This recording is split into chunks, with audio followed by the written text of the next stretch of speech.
Olá, boa noite. Eu me chamo Guerreiro Sombrio e contarei mais um relato de terror. Antes, porém, peço que ao final do relato compartilhe o vídeo, deem o like, comentem e fortaleça o canal. Obrigado. Isso que eu vou te contar aconteceu comigo há quase um ano e tentei não pensar muito nisso, porque começo a fazer teias de aranha na cabeça ao tentar entender por que tinha que acontecer conosco. Eu moro em São Pablo del Monte, lá pelo vulcão de La Malinche. Lá conheci a Maíra, desde que estávamos no ensino fundamental, mas não foi até quando passei para o segundo ano do ensino médio que me atrevi a falar com ela. Imagine quando descobri que ela também gostava de mim. Isso me disse Samuel, meu melhor amigo, que daquela vez me pediu para acompanhá-lo para fazer uma tarefa para Julieta, sua irmã, que estava com Maíra, lá nos apresentaram. Lembro que meu amigo me cotovelou para que eu a convidasse para sair ali mesmo. Concordamos em ir para uma neve para os portais e a partir daquele dia nos tornamos namorados. Compartilhamos alguns assuntos e em nossas horas livres nos procuramos para ficarmos juntos. E depois das aulas eu ia deixá-la em sua casa.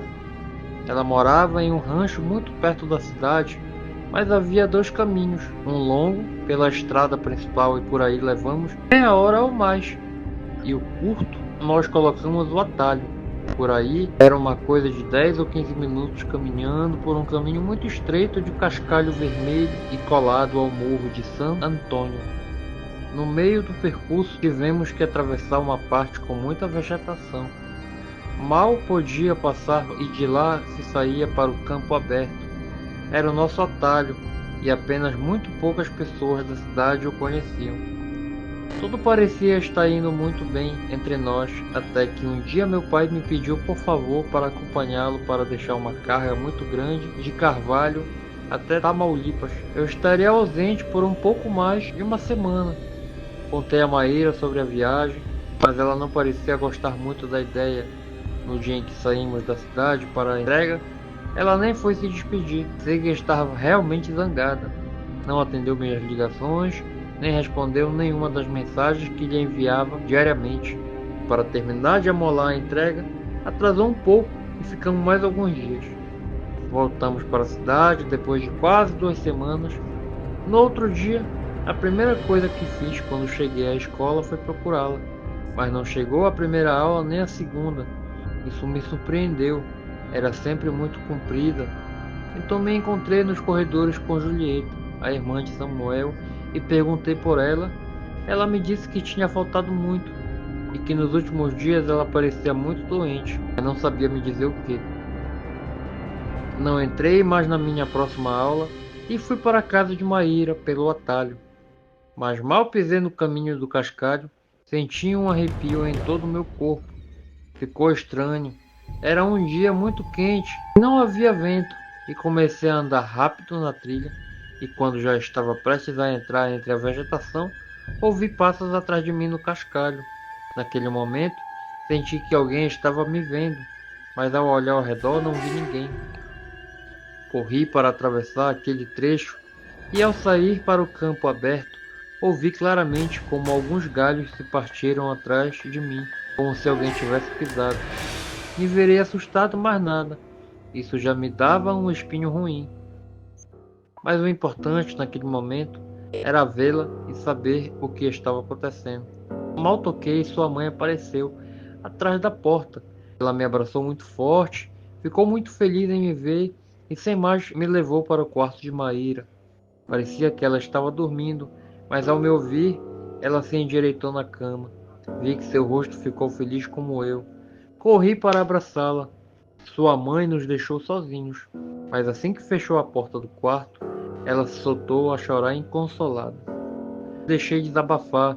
Depois de um tempo, quando a senti, mais calma, perguntei o que estava acontecendo com ela.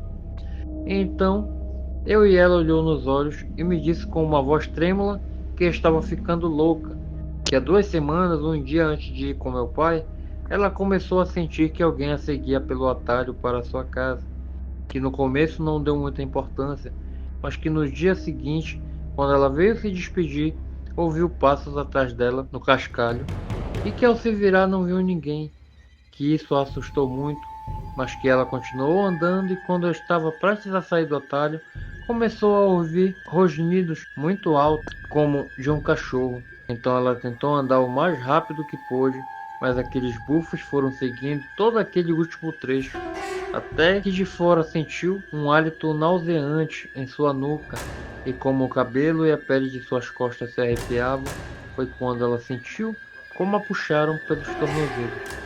Ela me disse que foi tão rápido que mal conseguiu colocar as mãos, mas que mesmo assim aquela coisa a arrastou por vários metros sobre o caminho do cascalho até o trecho da vegetação. Naquele momento, ela tentou chutar com todas as suas forças para poder soltar suas pernas, até que sentiu como aquelas garras a saltavam e então se levantou como pôde e começou a correr louca até chegar em sua casa. Para sua má sorte, seus pais não estavam lá e perdeu seu telefone na luta. Então se trancou em seu quarto. Depois de um tempo, jamais calma pensou que talvez tivesse imaginado tudo e que por isso não disse nada a seus pais quando chegaram, mas que naquela mesma noite começou a ter pesadelos com aquela coisa que perseguiu no atalho. No sono, seu corpo era muito pesado e suas pernas afundavam até os joelhos no cascalho, e que seus próprios gritos não podiam ouvi-los. E ao querer zafar suas pernas, aquele animal caía sobre ele, que enterrava suas garras em seu pescoço, e foi então que ela acordava chorando e gritando, e que não conseguia mais dormir, porque cada vez que fechava os olhos, voltava a sonhar a mesma coisa e outra vez. Seus pais haviam levado a vários médicos da cidade, mas nenhum só tinha sido capaz de explicar o que estava acontecendo com ela. Ela não podia mais me contar e começou a chorar novamente. Eu a abracei muito forte e disse que encontraria uma maneira de ajudá-la. Fiquei com ela a tarde toda. Havia um pouco mais animada. Quando começou a escurecer, ela adormeceu em meus braços. Eu a deitei suavemente. Fiquei ainda mais um tempo. Quando saí de sua casa, já tinha escurecido e fui para o atalho. Passei pelos campos e entrei no mato. Já estava alguns metros à frente quando ouvi um bufo na minha cabeça que até sacudiu o cabelo. Fiquei paralisado e levantei muito lentamente a cabeça para cima, entre a vegetação. Sobressaía a cabeça daquele animal que tinha o focinho aberto. Podia ver suas enormes presas e sentir sua baba escorrendo no meu rosto. Tentei correr, mas mal dei alguns passos quando senti que uma de suas garras me enfiou na minha perna e me puxou para o caminho de cascalho. Eu estava apavorado, não sabia o que fazer, mas quando me lancei na trilha rasgou minha camisa e ficou exposta uma medalha de prata de São Miguel Arcanjo que minha avó havia me dado. Aquela besta ficou escondida entre a vegetação e lançou um forte bufo. Eu tremia de medo, me levantei como pude e comecei a correr. Quando cheguei em casa, contei aos meus pais o que havia acontecido comigo. No começo senti que eles não acreditaram em mim, mas quando viram a ferida que eu tinha na perna, eles me levaram ao médico e depois fomos com a minha avó, que morava do outro lado da cidade. Quando contei a ela sobre Maíra e o que havia acontecido comigo há algumas horas, ela me disse que aquele animal era um nauau. Meus pais ficaram muito sérios, sem pensar, mas fomos para a casa de Maíra. Os pais tentaram explicar toda essa situação para sua mãe, para que ela permitisse que minha avó fizesse uma cura para ela, já que o nauau aparentemente estava fazendo bruxaria. No final, ele permitiu. Poucos dias depois, Maíra se recuperou e voltou para a escola. Até hoje não voltamos a usar o atalho para chegar em sua casa.